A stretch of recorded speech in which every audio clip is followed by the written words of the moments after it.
Inshuti bakunzi bwa Ntara Gitega turamvije tonga tubaye ikaze. Bushiranganje bujeje ubutunzi ihiga ca leta no gutegura imigambi y'iterambere bwatunganije kuri wa gatanu Igitega uruganda rujanye no kumenyesha ibwirizwa rigenga amafaranga leta izokoresha mu mwaka wa 2021 ushira umwaka wa 2022 ku bahanuzi babura amatari bajeje intwaro n'ubutunzi abastanteri n'abahanuzi babo abanyabigega abaserukira ivyicaro vya politike n'abigenga bo mu ntara za Gitega Muramvya na Karusi mu ntumbero yo kubasigurira ibijanye no gutunganya ubutunzi bw'igihugu gutyo nabo baze kubisigurira abo bajejwe. Umuyobozi mukuru ajeje ikigega ca leta no gutoza amakori Ndayishimiye Dominique avuga ko leta yihaye intumbero yo gukorera mu muco kumenyekanisha hamwe no guhamagarira umwene gihugu kumenya ibijanye n'indinganizo itunganya amafaranga leta ikoresha. Kurikirana uwo muyobozi ivyo yadushikira.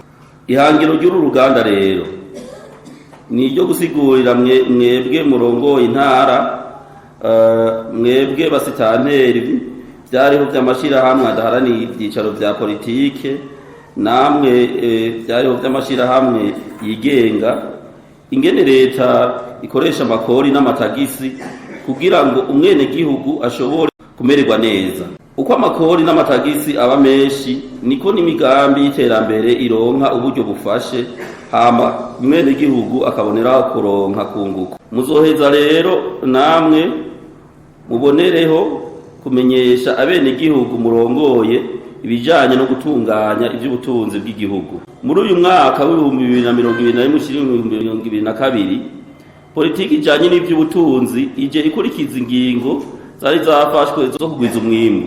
Ayo mafaranga azokoreshwa mu bisata vyo kugwiza ubutunzi hubabirijwe kandi n'ibisata by'iterambere ry'igihugu. Azongera akoreshwa hakuru kandi mu gushigikira imigambi y'iterambere y'amashirahamwe yo ku mitumba kuronsa uburyo ikigega kijejwe ibikorwa bijanye no gufuka ibinogo mu mabarabara mwe twita campagne d'entretien du réseau routier mu mugambi wayo bataziriye zero nido pool. Kubandanya umugambi wo kuronsa ifumbire abene gihugu hamwe no kugwiza imbuto zirobanuye. Kubandanya umugambi w'inyubako za leta kubaka no kwagura inyubako z'amavuriro mu makomine y'igihugu mu ntumbero yo kurosa buri komine inyubako zizoshobora kwakira abagwaye bacakiza COVID-19. Politike ijanye no kurosa akazi abatagafise hamwe n'ibindi.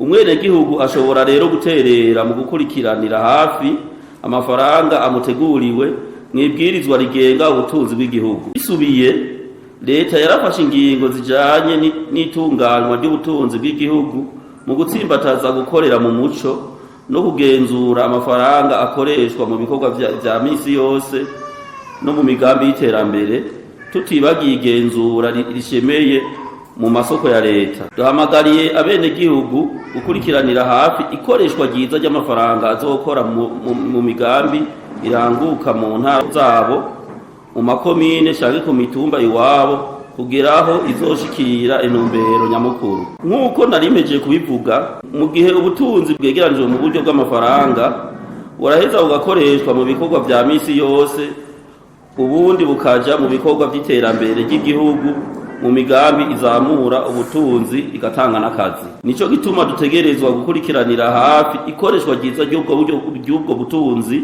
kugira ngo ntihabe inyuruzwa canke ikoreshwa ribi y'ubwo butunzi mu bikorwa bisubiza inyuma iterambere ry'igihugu. Abene gihugu bo bene ubwo butunzi babwirizwa rero kuhagabira. Kuri ivyo kandi abene gihugu hamwe n'abaduserukira bategerezwa gucungera ikoreshwa ryiza ry'ayo mafaranga kugira dushobore kwikenura twongere tuhatorere akoyobo. Mu gihe cyo gutoza amakori n'amatagisi abene gihugu babwirizwa gutahura ko mu mateka bafise y'ubwene gihugu bategerezwa gutanga ikori kuko riheza rikabagarukako mu gihe c'imigambi y'iterambere ryabo. Ayo makori n'amatagisi aba yatojwe leta iraheza ikayagabanganya mu buryo bungana atawirenganije ikayashira mu migambi y'iterambere no mu nyubako rusange. Icivuzo cacu nuko mu nyuma y'uru ruganda mworonka ubumenyi buzobafasha gukurikirana neza cyane ikoreshwa ry'amakori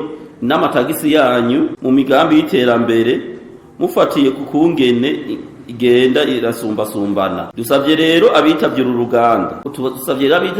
ruganda kuza kugira ico bunganiye canke boterera ku vyo basanzwe babona ku rubuga iwabo. turabashimiye kuba mwadukurikiranye ntimwere gusoma no gusangiza inkuru abandi murakoze.